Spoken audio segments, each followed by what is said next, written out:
अस्सलाम वालेकुम friends, welcome back to my channel Laiba health tips. Viewers, आज मैं आप लोगों को एक अमेजिंग मास्क बनाने के बारे में बताऊंगी। ये पूरे बॉडी को फेयर बनाएगा। Trust me friend, full body whitening के लिए ये बहुत हेल्पफुल है। बस 1 महीने तक आप इसे यूज़ कीजिए और फिर मुझे कमेंट्स दीजिए।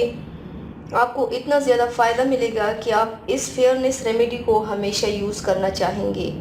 तो चलिए शुरू करते हैं, पर इसके पहले प्लीज़ मेरे चैनल को सब्सक्राइब कर लीजिए और बेल आइकन को दबाइए एवरी लेटेस्ट ब्यूटी अपडेट को सबसे पहले पाने के लिए। इसके लिए सबसे पहले एक बाउल में हाफ कप बेसन ऐड कीजिए।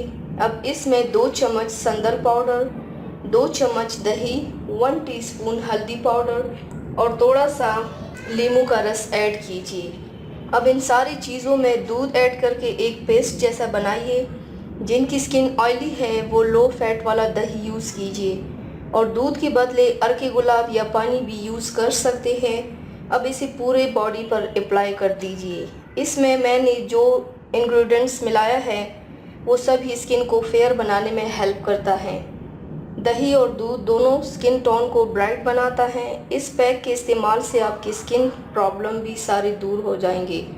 अप्लाई करके पूरा ड्राई होने के लिए छोड़ दीजिए। जब ये पूरा ड्राई हो जाए तब हाथ की मदद से स्क्रब कीजिए। उसके बाद चेहरे को पानी से धो लीजिए। आप इस रेमेडी को हफ्ते में 2 बार इस्तेमाल कीजिए। मैं 100% श्योर हूँ कि आपको इसका अमेजिंग रिजल्ट मिलेगा। तो व्यूवर्स, थैंक्स फॉर वॉचिंग। मेरी वीडियो को लाइक और शेयर ज़रूर कीजिएगा। मिलते हैं एक और नई वीडियो में, तब तक के लिए अल्लाह हाफिज़।